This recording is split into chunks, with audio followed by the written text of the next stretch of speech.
Muy buenos días, bienvenidos al podcast Historia de la Educación y Pedagogía Crítica. Leer la escuela desde hoy con ojos más atentos. Es un gusto presentarme, soy Flor María Quintero Sanabria y en este espacio se propone una reflexión sobre la relación entre la historia de la educación y la pedagogía crítica con el fin de interpretar algunas problemáticas del contexto escolar actual y pensar desde ahí posibles estrategias pedagógicas. Muchas veces uno cree que la escuela siempre ha sido como la que conocemos hoy. Se habla de las clases, las tareas, las evaluaciones y la forma de enseñar como si todo eso hubiese estado desde siempre. Pero cuando uno lo piensa con más calma, aparece una pregunta que cambia bastante la mirada. ¿De dónde vienen esas formas de enseñar, de ordenar el salón y de entender qué es educar? Aunque parezca una pregunta sencilla, en realidad sirve para darse cuenta de algo importante. La educación no es algo fijo ni nació así porque sí. Ha ido cambiando con el tiempo y está muy relacionada con la forma en que vive y piensa cada sociedad. Visto de esta manera, estudiar la historia de la educación no sirve solo para conocer cosas del pasado, también sirve para entender que muchas prácticas de la escuela no están ahí porque sí, no siempre fueron iguales ni aparecieron de la nada.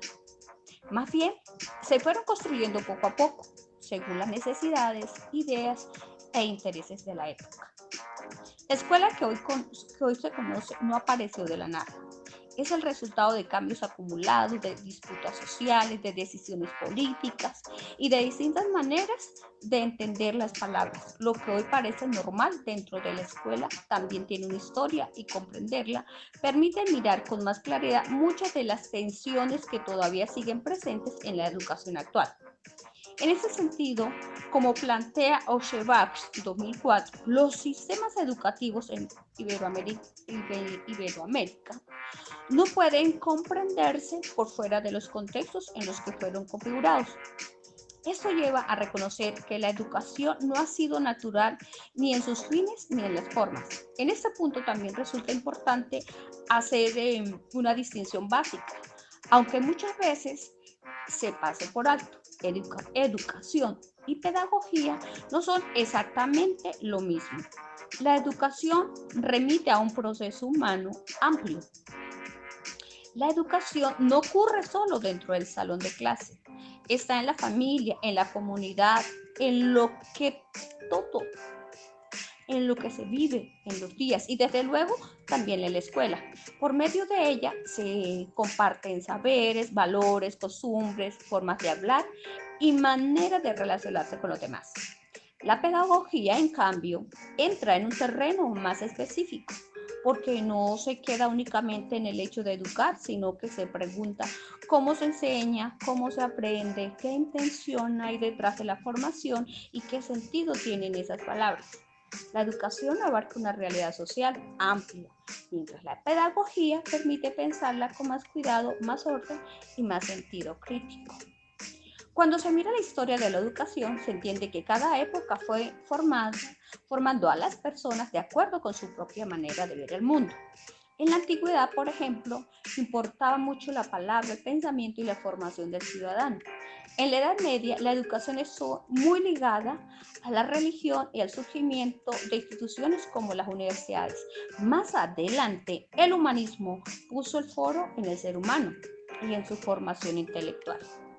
Después, la ilustración dio fuerza a la razón y el conocimiento científico como caminos para el progreso. Ya con la modernidad y la revolución industrial, la educación empezó a relacionarse también con la disciplina, el orden social y la preparación para el trabajo. Lo más interesante de este recorrido no está solo en ver las etapas, sino en notar que cada uno revela una forma distinta de entender la sociedad y el tipo de persona que espera formar en Colombia. La relación entre educación e historia no es un asunto lejano ni puramente teórico. Por el contrario, se refleja con bastante claridad en la manera cómo la escuela ha sido organizada y en los fines que se ha asignado a lo largo del tiempo. Pérez Idarra en el año 2019 explican que la educación en Colombia no ha cambiado solo así por casualidad, sino que ha estado muy influida por lo que pasa en la sociedad, en la política y en la cultura y en cada momento. Eso ayuda a entender que la escuela no solo está para enseñar temas o contenidos, también influye en la forma en que las personas piensan, actúan y se relacionan. Además, suele dar más valor a unos conocimientos que a otros.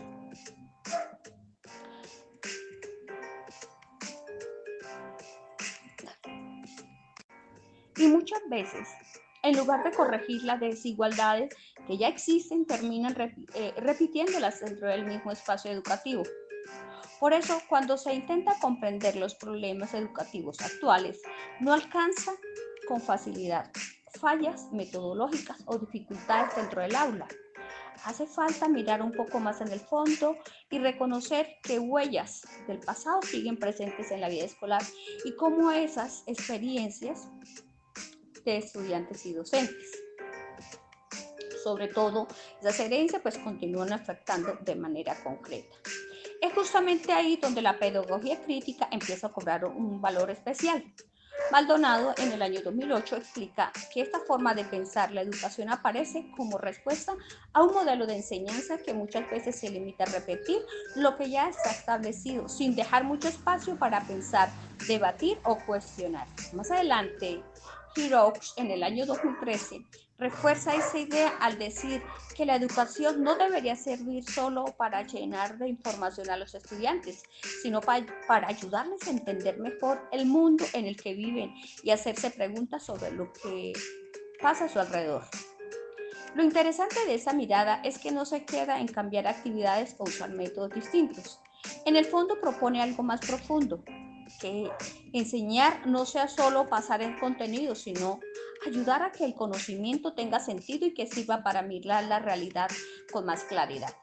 Visto desde allí, uno de los problemas más claros en la escuela de hoy es que muchas veces se enseña sin conectar lo que pasa en clase con la vida del estudiante. En muchas aulas todavía se sigue trabajando desde la memoria, la repetición y el cumplimiento de tareas casi de forma automática.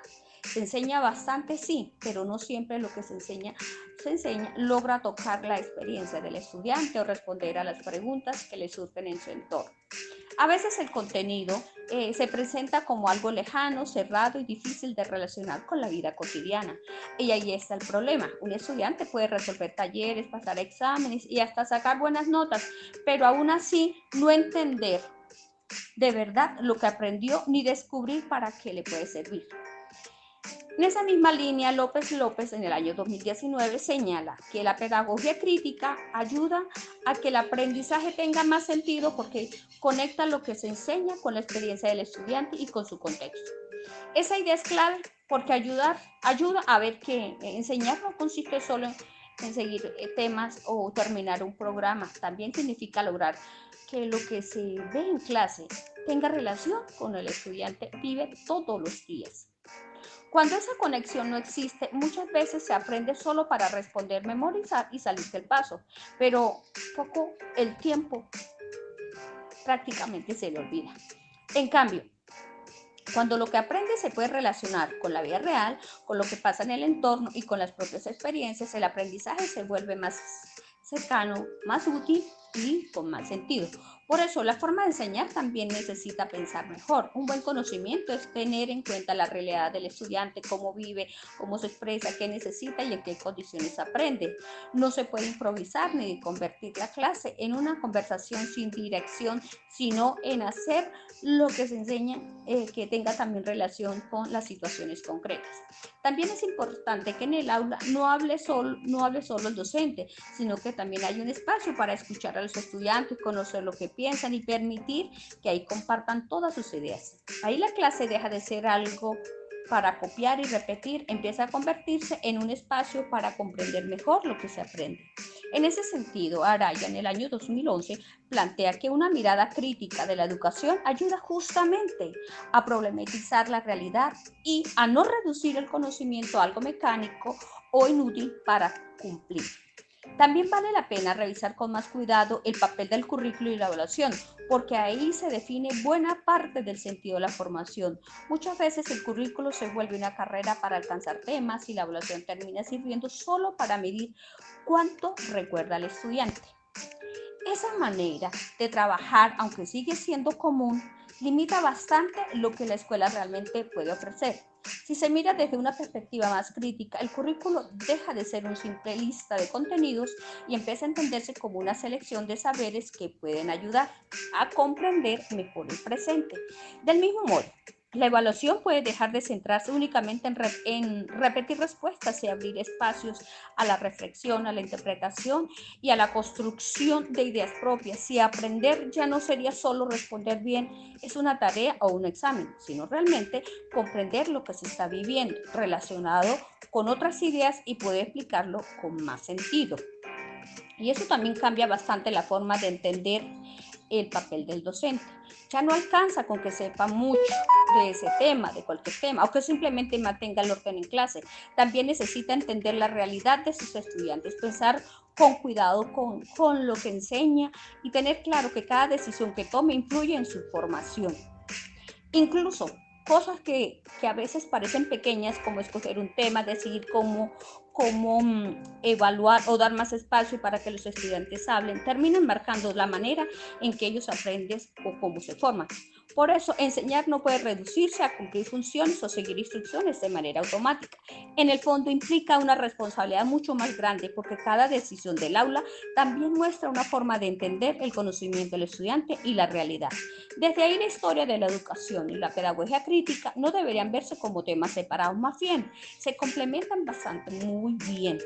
La historia de la educación ayuda a entender que la escuela no surgió de la nada, sino que ha sido construida a lo largo del tiempo en medio de cambios, tensiones y decisiones sociales. La pedagogía crítica, por su parte, permite revisar esas formas de enseñar y preguntarse si todavía responden a lo que necesitan hoy los estudiantes.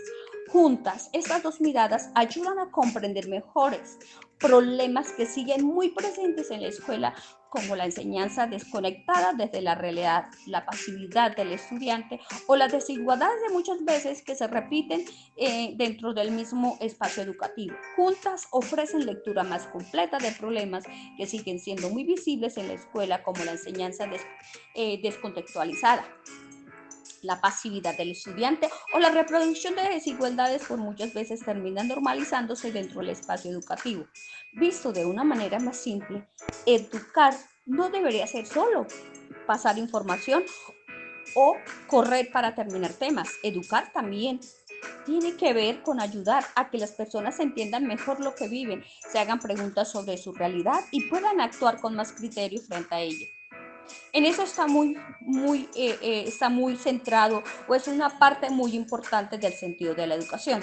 Por eso, mira la escuela desde su historia y desde una postura más crítica, sirve no solo para entender mejor lo que pasa hoy dentro de ella, sino también para pensar la forma de enseñar más conscientes, más cercanas a la vida, sobre todo a la vida real de los estudiantes y más conectadas con lo que la verdad necesitan en su contexto. Por eso, lo dejamos hasta el día de hoy. Nos vemos en la próxima. Que tengan ustedes un excelente día. Muchas gracias.